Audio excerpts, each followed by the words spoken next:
Okay, so we all know that Arlott is weak against crowd control. So don't worry, I'll help you to break the curse. So in this scenario, basically you can see that the enemy got a lot of crowd control picks, thinking they can counter my Arlott. Arlott is highly vulnerable to crowd control because his strength relies on mobility, combos, and precise timing. When stunned, silenced, or immobilized, he can't dash or execute his skill chains, making him easy to burst down. Upgrade your skill too, then go to the last grass position to gain a closer gap for great advantage. Never be afraid of playing aggressive here. You know Arlott's peak is on early game, so savor the moment and gain momentum as soon as possible. Watch closely the beauty of flameshot when paired to Arlott's combo. Don't forget, use your dash when the cooldown of your passive reaches this point. This trick allows you to gain extra dash after your passive resets the cooldown and perform another chain combo. And just like that, less than 1 minute and we get the kill. That really helps to gain extra momentum for the team. The next big step is helping your jungler secure the first turtle. That kill already puts you ahead, but if you just stay in lane and ignore the objective, the advantage can easily fade away. By rotating and assisting with the turtle, you're not only protecting your jungler from enemy pressure, but you're also making sure that early lead snowballs into something bigger. In clashes, every second matters, and Arlott thrives on precision. His skills aren't just about damage, they're about timing and chaining perfectly. If you know the exact combo flow, you can dive in, burst the squishy enemies, and control the fight before they even react. But if you mess up the sequence, you'll get locked down by crowd control and lose your impact. Mastering his combo turns Arlott from being just another fighter into a real game changer in team fights, capable of wiping out the backline and shifting the momentum in your team's favor. This time, Ruby came charging in like she was ready to write her revenge story. But nah, I wasn't having it. I pulled out my double big-ass black spear boom, and the look on her face was priceless. She froze like, wait, what just happened? Bro, I swear, she wasn't expecting that smoke, and I sent her packing straight back to the fountain. Bro, I went in thinking I was about to pull off the nastiest Arlott combo ever, but no plot twist. I completely backfired my combo, and instead of deleting the enemy, I deleted myself. Man turned from predator to highlight real victim in 2 seconds flat. This is me taking my revenge. You can see Vale on the back lane, while Ruby was fronting for the position. Best thing you can do here is to prioritize the mage. Basically, he can do more damage than Ruby.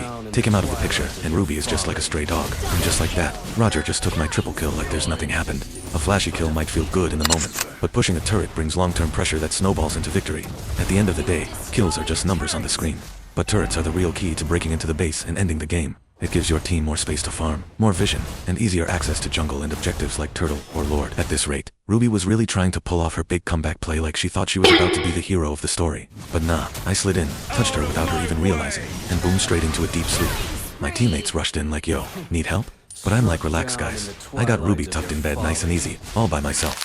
And for the build, it's almost late game now. I prioritized Twilight Armor and xxSTAB. Twilight Armor gives Arlott extra durability, with a passive that reduces burst damage, which is critical when Ruby locks you down with her chain CC, or when Sun and his clones are swarming you. On the other hand, xxSTAB directly counters both Ruby and Sun's sustain. Ruby heals a lot from her lifesteal and skills, while Sun's clones give him ridiculous regen in fights.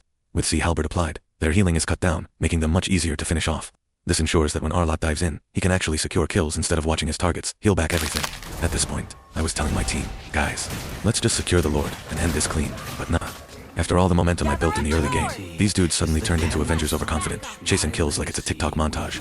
I'm here like the responsible dad, and they're out there like going out for a birthday bash. As an Arlott main, the flow of the game feels completely different when you start full damage early, then shift into half defense in the late game. Early on, going full damage turns Arlott into a snowball machine. His combos hit like a truck, and if you catch someone with your skill chain, they usually don't even get the chance to fight back. This aggressive build lets you dominate skirmishes, secure first bloods, and pressure the map with fast rotations. The downside though, is you're still squishy one wrong dash into crowd control, and you'll get deleted instantly. That's where the shift comes in. Once the game reaches late stage, enemies are tankier, fights last longer, and one-shot combos don't always end them anymore.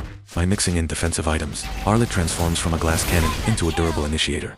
You still pack a punch, but now you can actually survive the opening CC, dive into the backlane, and stay alive long enough to chain dashes across multiple enemies.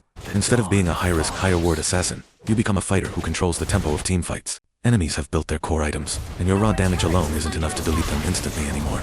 Ruby has her sustain, Sun has his clone army, and even the marksman has lifesteal and peel. If you stay glass cannon here, you'll just dive in and explode without impact. That's why you start shifting into half defense. The flow changes from being a high-risk assassin into becoming a playmaker fighter. Early game, you're the sword that carves open the enemy. Late game, you're the anchor that holds your team together, jumping in, surviving, and keeping enemies from healing or escaping. It's this balance that makes Arlott so unique. You can play reckless early to snowball, then evolve into the late game warrior your team relies on to actually finish the game. Having Sun and Bruno on the enemy team is like fighting a ticking time bomb. Sun is a nightmare for lane. Pressure his clones shred turrets insanely fast, forcing constant attention on the side lanes. If you ignore him for even a few seconds, one wave plus his illusions can melt an inhibitor before your team even notices. That kind of split push threat keeps Arlott glued to defending instead of looking for aggressive plays. Then there's Bruno. Late game. Bruno's crits are no jokey shot. Feels like a truck to the face. With his passive boosting every basic attack, he can chunk Arlott's HP bar in just a few hits. And since Arlott relies on diving into the back line, going straight for a late game, Bruno is risky business. One wrong dash, and you'll eat a stun, or get melted before you can even finish your combo. Together, Sun and Bruno create a double threat. Sun forces your team to deal with non-stop lane pressure, while Bruno delivers massive damage in every team fight. Arlott suffers here because he can't be in two places at once. Sif, he's busy defending against Sun's push. He can't initiate properly in the main fight against Bruno, and if he dives recklessly into Bruno without backup, he risks being deleted before making an impact. Ruby alone is already a pain. Her chain CC can completely shut down Arlott's flow catch him mid-dash, and suddenly he's not the hunter, he's the hunted. Add Lolita into the equation, and it gets worse. Her shield can block Arlott's skill shots, killing his chance to start a clean combo, and her ultimate is a death trap. If Arlott dives too early, or in the wrong angle, Lolita's stun plus Ruby's lockdown will pin him in place long enough for Bruno to rain crits and Sun's clones to shred him apart. What makes it brutal is that Arlott is designed to thrive on mobility and perfect timing. Against this kind of lineup, one misstep, whether it's a mistimed dash or a wasted ultimate, doesn't just mean losing a fight, it means throwing the entire game. In late game clashes, Ruby and Lolita basically become Arlott's worst nightmares, because their CC chains deny him the chance to escape or reset his combos. All it takes is one mistake, and instead of being the playmaker, Arlott ends up as free food for Sun and Bruno. The clash erupted like pure chaos, skills flying everywhere, tanks crashing in, and the backline scrambling for safety. In the middle of all that madness, Arlott locked eyes on Vale. With perfect timing, he dashed straight through, slashing him down instantly. That one pick created the opening his team needed suddenly. The enemy formation crumbled. Sun's clones scattered, Bruno got zoned out, and Ruby plus Lolita were forced to retreat. And just like that, we just wiped them out like how the people should wipe all the corrupt Nepo babies above. Please comment, I like this new thing, if you love commentary, videos like this, so that I will know and I will create more like this in the future. Your thoughts matters to me always. Thanks for watching.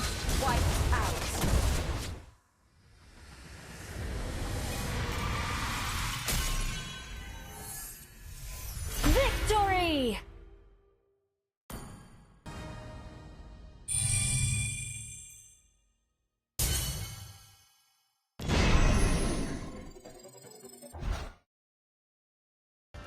Get a chance to win our monthly Starlight and Diamonds giveaway event by participating the question and answer segment on every video I upload. One comment will serve one entry. The more entry you have, the more chances of winning. I will be choosing 2 lucky winners from the comment section. What are you waiting for? Join now.